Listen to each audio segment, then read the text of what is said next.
el Museo de la Memoria. Antes de partir, hay dos cosas muy importantes que es necesario aclarar. Primero, no es lo mismo historia que memoria. Y segundo, como en todo orden de cosas, antes de opinar sobre cualquier tema es necesario informarse o documentarse. O sea, si usted no ha venido a este museo, no lo critique. No le vaya a pasar esto. En el Museo de la Historia lo que hay es solo una parte de la historia y acá la historia se cuenta completa. ¿Pero ahora te ha ido al museo últimamente? No, yo no lo conozco, no he ido. ¿No lo conoces? No. Como dijo el presidente Gabriel Boric, en ese entonces diputado, sería interesante saber cuántos de quienes critican al Museo de la Memoria han ido al Museo de la Memoria. ¿Por qué no es lo mismo historia que memoria? La historia es una disciplina que debe ser escrita con el mayor rigor académico y la mayor imparcialidad posible, es decir, justificando cada palabra con las respectivas fuentes y pies de página.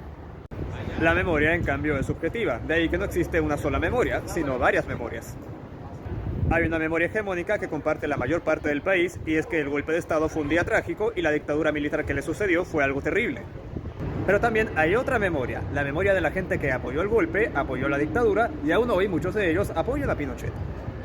Cuando esa gente recuerda el 11 de septiembre no piensa en militares matando gente. Para ellos el 11 de septiembre fue un día feliz. ¿Por qué? Porque ese día se acabaron las colas, las expropiaciones, el desabastecimiento, las marchas, la politiquería y volvió el orden al país. Comillas, orden. Yo siempre he dicho que cuando el orden se basa en la mano dura y la represión, está condenado al fracaso. En cambio, cuando el orden se basa en la justicia y la democracia, es positivo para todo el mundo. En resumen, la historia es objetiva y la memoria es subjetiva. ¿Qué significa esto? Que este no es el lugar para que me explique las causas del golpe. Si lo que yo quiero es entender las causas y el contexto que llevó al golpe de Estado del 11 de septiembre de 1973, entonces el lugar que tiene el deber de explicarme eso es el Museo Histórico Nacional de la Plaza de Armas. Lamentablemente, el espacio dedicado al gobierno de Allende es bastante breve y deja mucho que desear. No solo eso, el libreto del museo actualmente termina con el golpe de Estado y no se cuenta qué pasó después. Este museo, en tanto, tiene por objetivo preservar el dolor y la memoria de las víctimas de la dictadura de Augusto Pinochet, además de promover la verdad, la justicia y los derechos humanos, o, como indica el mismo museo en su página web, el Museo de la Memoria y los Derechos Humanos es un proyecto de reparación moral a las víctimas de la dictadura y propone una reflexión que trascienda lo sucedido en el pasado y que sirva a las nuevas generaciones para construir un futuro mejor, de respeto irrestricto a la vida y la dignidad de las personas. Pero un momento, dijimos que existen varios tipos de memorias. ¿Puede haber un museo que cuente la memoria del otro lado, la de los golpistas? Es una idea que hace tiempo ha estado rondando. Desde la derecha se trata de empatar al Museo de la Memoria construyendo otro museo, pero esto nunca se ha concretado. Por ejemplo, en 2012, Juan González, presidente de la Fundación 11 de septiembre, propuso crear el Museo de la Verdad, pero esto nunca se materializó. La iniciativa que tuvo más fuerza fue la que propuso el presidente Sebastián Piñera. En 2018, el ministro de Cultura, Mauricio Rojas, debió renunciar tras solo 4 días en el cargo debido a sus críticas contra el Museo de la Memoria. Tras la renuncia, el presidente Piñera propuso crear el Museo de la Democracia. A su manera, Piñera trató de empatar con el Museo de la Memoria y de una forma bastante mediocre, hay que decirlo. Primero, porque Piñera inicialmente dijo que esto iba a ser un museo nuevo, después el gobierno precisó que no. En realidad, esto iba a ser una sala nueva dentro del Museo Histórico Nacional. De hecho, en 2019 se anunció el cierre de este museo durante 2 años porque se iba a ampliar sus dependencias y a renovar su libreto, o sea, una renovación total que iba a demorar años. Yo fui a la ceremonia de cierre que se realizó en marzo. Fue algo que se anunció con bombo y platillo y que salió en la prensa. No obstante, pocos meses después, el museo volvió a abrir y todo seguía exactamente igual. ¿Qué fue lo que pasó?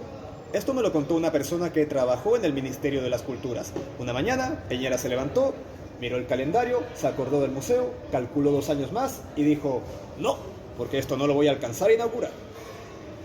Un estadista piensa en políticas de Estado, es decir, no le interesa iniciar proyectos a sabiendas de que no alcanzará a cortar el listón. Pero Piñera, fiel a su estilo egocéntrico y siempre pendiente de la calculadora electoral, instrumentalizó y dejó botado este museo. En resumen, la derecha nunca se ha puesto de acuerdo en cómo y dónde construir su propio Museo de la Memoria.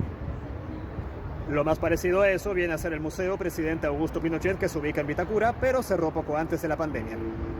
Claro que era un museo privado, además de abiertamente pinochetista, con todo lo que eso implica. Avalaba la tortura, el asesinato, la persecución, la desaparición forzada y el quiebre del Estado de Derecho, es decir, discurso de odio. En esto tenemos que ser súper enfáticos. La democracia y los derechos humanos son un piso mínimo que todos debemos respetar. No compartir esos valores en pleno 2024 es propio de extremistas. Esto es política de Estado y por eso este es un discurso que debieran tener todos los museos que reciben fondos del Estado. Pero eso nos lleva a la siguiente pregunta. ¿Se puede hacer un museo de memoria que sea anti-allendista y anti-pinochetista? Mucha gente sufrió con la Unidad Popular. Eso es un hecho que no podemos olvidar. La democracia cristiana apoyó el golpe. Eso es otro hecho que no podemos olvidar. Las expropiaciones, las colas, la violencia política, son cosas que aún hoy resiente mucha gente y eso es una postura válida, perfectamente válida. Ahora, es muy distinto apoyar el golpe en 1973 a apoyar el golpe en pleno 2024. Ingenuamente, un Patricio Aylwin y un Frei Montalva pensaron que la dictadura sería corta y que al poco tiempo los militares le entregarían el poder a los demócratas cristianos, cosa que no fue. De haber sabido lo que pasaría en el futuro, que el golpe daría inicio a 17 años de dictadura, con más de 1000 detenidos desaparecidos, más de 2000 muertos, más de 40.000 torturados, está claro que ninguna persona que se autodefina como demócrata podría apoyar algo así. No nos vamos a poner de acuerdo en torno al gobierno de Salvador Allende y está bien, aquí todas las posturas son válidas, libertad de expresión, hay que ser tolerantes y saber escuchar y respetar a todas las opiniones al respecto. Pero distinto es con el golpe de Estado. Un consenso mínimo que se tiene que armar aquí es condenar el golpe de Estado del 11 de septiembre de 1973. La democracia y los derechos humanos son un piso mínimo para construir un país civilizado y desarrollado. Una casa común donde nos podamos encontrar gente de izquierda y de derecha. Una patria justa y buena, como diría el presidente Aylwin. ¿Es un museo de izquierda? Es que las víctimas de este periodo de la historia eran gente de izquierda, eso es un hecho. Es la memoria de los opositores a Pinochet. ¿Tiene sentido tratar de empatar con un museo de la democracia o un museo de la verdad? Para nada. Si es que la derecha, en el improbable caso de que llegara a construir otro museo de memoria, este tiene que ser hecho siguiendo la misma línea de respeto a la democracia y los derechos humanos. No obstante, eso no quiere decir que este sea un museo perfecto o que no haya nada que mejorar. ¿Qué cosas se pueden mejorar? Veámoslo. En la entrada del recinto tenemos una sucursal de la tienda nacional. Dicha tienda tiene un marcado sesgo izquierdista, por lo que es usual que vendan material de campañas políticas recientes, o incluso gorras y poleras con el rostro de personajes como Fidel Castro o el Che Guevara. Esto no corresponde en un museo de estas características. Todas las dictaduras son condenables y en esto la administración del museo no puede tener doble estándar. Un segundo punto es la condena a dictaduras de izquierda. En el hall encontramos una exposición con ejemplo de otros países que investigaron las violaciones a los derechos humanos cometidas por distintas dictaduras. No obstante, salvo por Yugoslavia y la Alemania Oriental, todos los casos acá son de dictaduras de derecha. ¿Por qué no figuran Venezuela y Cuba, por ejemplo? La explicación es que, dado que se trata de dictaduras aún vigentes, es muy poco lo que sabemos y no existe un informe oficial que estudie exhaustivamente estos casos.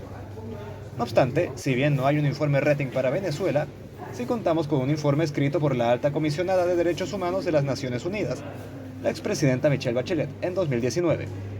Sería bueno que el museo comenzara a incorporar estos casos en su libreto. Un tercer punto, pero esto ya es algo más técnico, es este mapa de los centros de tortura con las regiones de Chile. Como vemos acá, solo hay 13 regiones y ahora son 16. Falta actualizar el mapa. Todo es perfectible, pero antes de iniciar cualquier discusión sobre cómo mejorar el Museo de la Memoria, tenemos que partir desde dos puntos básicos.